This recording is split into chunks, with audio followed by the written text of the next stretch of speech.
Bonjour et bienvenue dans notre parcours Social Selling Mercury International. Quel que soit le secteur d'activité, on observe que les clients sont de plus en plus autonomes dans leur processus d'achat. Ils se font leur propre avis en fouillant sur le net, en lisant des articles, des avis, en comparant. Les réseaux sociaux sont au cœur de ce processus. Avec le digital, tout est plus proche, plus accessible. Un client préfère dorénavant échanger directement avec un vendeur sur la toile que de parcourir le site internet classique d'une entreprise. Cette autonomie n'est donc pas tant une contrainte que finalement une réelle opportunité pour les vendeurs d'être au plus proche de leurs clients pour accélérer leurs ventes. Les réseaux sociaux nous permettent d'avoir un contact rapide, direct et personnel avec nos clients. Une étude montre d'ailleurs qu'un prospect sera 5 fois plus enclin à accepter un premier rendez-vous s'il a eu en amont un contact avec vous sur LinkedIn. En conséquence, un vendeur présent sur les réseaux sociaux se donne plus de chances d'influencer ses clients ou ses prospects. Reste à savoir comment faire concrètement.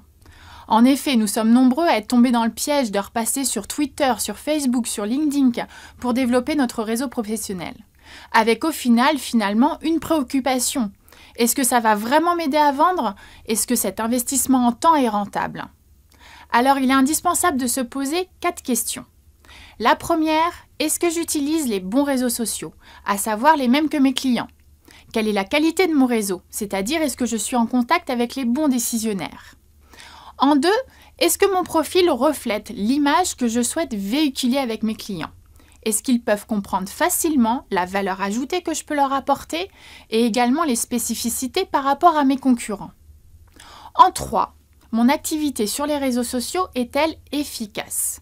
Quels indicateurs me permettent d'en évaluer la portée et comment faire pour optimiser leur impact? Et enfin, comment puis-je entretenir mon réseau afin de me positionner comme un réel partenaire et non pas comme un simple opportuniste digital?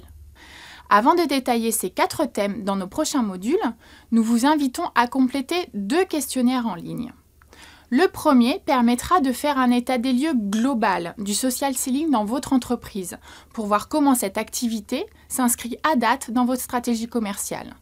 Le second évaluera votre propre activité personnelle de social seller. L'analyse de ces questionnaires permettra de mieux cibler les actions prioritaires à mettre en place pour enclencher ensemble et rapidement un réel saut de performance grâce aux réseaux sociaux.